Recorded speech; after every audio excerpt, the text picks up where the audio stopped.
जय श्रीकृष्णा, दंडोत प्रणाम, जय शिवराय, जय स्वराज, जय स्वदेशी.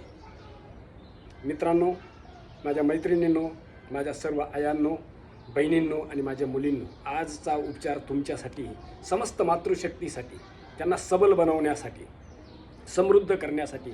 ज्या मातृशक्तींना वारंवार गर्भाशय सरकत असतं, युट्रेस प्रोलॅप्स होत असतं, खालच्या दिशेला सरकतं किंवा ते जागा सोडतं, तर त्यासाठी तुम्हाला काय करायचं आहे बघा. आज 2 उपचार मी तुम्हाला सांगणार आहे. ते रिकाम्या पोटी तुम्ही दररोज करायचे 5, 50, 100 वेळा तरी. पहिला उपचार समजून घ्या बघा. असं पाठीवर झोपायचं. पाठीवरती झोपून दोन्ही पाय असे घट्ट धरायचे, श्वासात भरायचा.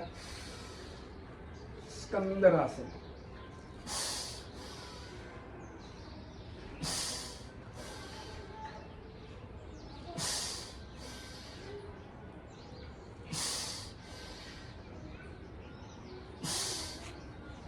बरोबर.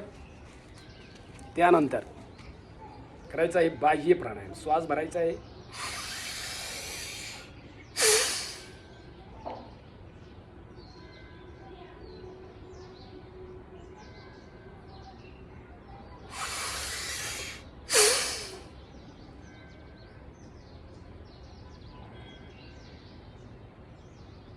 श्वास भरायचा, सोडून द्यायचा.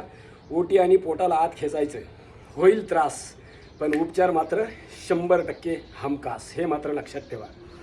ज्या आपल्या हाडतोड मेहनत करणारे आपल्या आया बहिणी, हे भांडे तुंडे, घरकाम करणारे, शेतकाम करणारे, यांना ही समस्या होत असती. गर्भाशय बाहेर सरकत असतं, खाली येत असतं. त्यांनी हे दररोज करा. स्वस्थ राहा, मस्त राहा. जय हिंद, जय भारत, वंदे मातरम.